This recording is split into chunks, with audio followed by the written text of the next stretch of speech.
Sud Radio, le grand matin week-end, 6h-10h, Maxime Liédo. Et à la une ce matin sur Sud Radio, il est 8h19. Il faut forcément parler de ces agriculteurs choqués des des déclarations du président de la République depuis le Brésil. Le président Emmanuel Macron s'est dit plutôt positif sur le Mercosur. Évidemment, quelques semaines seulement après avoir pourtant affirmé au monde agricole sa ferme opposition à cet accord. Bonjour Véronique Le Floch.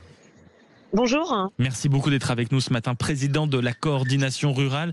On a vu énormément de réactions de syndicats agricoles, notamment la FNSEA qui s'est dite folle de rage. Vous, votre réaction ce matin, ou votre réaction quand vous avez entendu le président de la République dire qu'en réalité, cet accord pouvait être plutôt positif?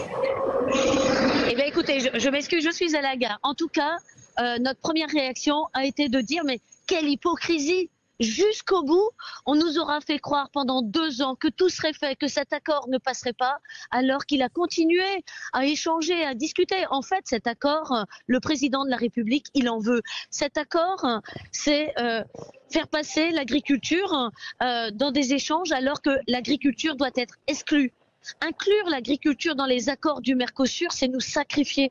C'est juste considérer que on peut se passer de notre alimentation, faire croire à tous les consommateurs que demain on peut très bien avoir des clauses de sauvegarde, c'est-à-dire émettre un veto pour suspendre ces importations parce que elles ne satisferaient pas à nos normes via des clauses miroirs, ou que notre marché serait fortement perturbé parce que l'entrée massive de ces produits, plus 50% de viande bovine, plus 55% de viande de volaille, entraînerait la baisse de nos prix. Eh bien, ce sont ces pays qui se retourneront contre nous et qui nous feront payer quand même. Il faut préciser, Véronique Le Floch, même si pour vous c'est une évidence et même si beaucoup de nos auditeurs savent forcément un peu de quoi on parle quand on évoque le Mercosur, en réalité on parle de cet accord de libre-échange entre une partie de l'Amérique du Sud et l'Europe, avec le risque évidemment pour l'agriculture d'être envahie de viande dopée aux hormones, de poulets brésiliens. Je caricature volontairement, mais c'est ça, vous me confirmez, la crainte?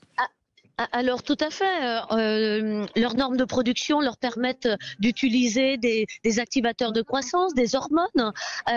Croire que demain ils ne viendront pas perturber et entraîner la fermeture de nos fermes, de nos abattoirs, des vétérinaires, eh bien c'est se mettre le doigt dans l'œil. Ils sont hyper compétitifs, ils ont de la productivité maximale, ils ont des étendues que nous n'avons pas. Nous entretenons un territoire, nous entretenons 13 millions d'hectares de prairies.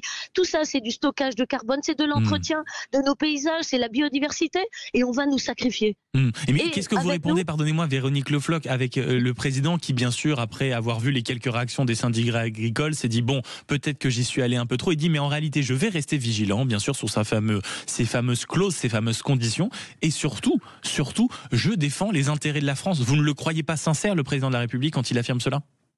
Non, on sait très bien que ça va sacrifier l'agriculture parce que cet accord, il se cumule avec d'autres accords, avec celui de la Nouvelle-Zélande, avec celui du Canada, avec bientôt l'Inde, avec tous les accords que l'on signe, et à chaque fois, c'est l'agriculture qui est la variable d'ajustement. Nous, ce que nous demandons, c'est d'exclure l'agriculture de tous ces accords de libre-échange, comme on a pu faire en 94 avec la culture.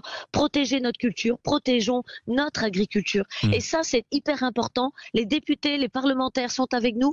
Pourquoi il ne les entend pas? Pourquoi il ne nous entend pas? Mais alors, qu'est-ce qui vous reste, pardonnez-moi d'être aussi pessimiste, Véronique Le Floch, mais qu'est-ce qui vous reste pour l'en empêcher? En réalité, quand on vous entend, on a l'impression que ça y est, la décision est prise. Qu'est-ce que vous allez dire? Est-ce que ça veut dire que dans les prochains jours, dans les prochaines semaines, à nouveau, vous allez remonter sur les tracteurs, aller sur les routes, manifester votre mécontentement de manière forte, comme vous le savez le faire? Alors, 2 choses. Nous sommes joints à un mouvement, une démarche lancée par le député Ruffin et toute une série de députés, ils sont très nombreux, pour saisir la Cour de justice de l'Union européenne, pour exclure et protéger notre agriculture. Notre agriculture, c'est notre alimentation, c'est notre santé, ce sont des emplois. Donc, première chose, la Cour de justice de l'Union européenne. Et deuxième chose, s'allier à eux pour inviter tous les consommateurs et peut-être trouver la date faite pour rassembler tout le monde, pour dire non à ces accords, pour protéger notre agriculture, nos emplois, nos assiettes. On va dire notre des santé. actions coup de poing, une date que vous devez encore déterminer pour montrer vraiment l'opposition de manière extrêmement forte. On est d'accord sur ça, Véronique Le Tout Floch? à fait, tout à fait. Eh ben, merci beaucoup d'avoir été avec nous en direct sur Sud Radio et bon courage en effet dans les semaines à venir avec les mains dans le cambouis de fait pour éviter cet accord, et on l'entend notamment ici sur Sud Radio à quel point ça nécessairement ça vient provoquer de vives réactions dans le domaine agricole.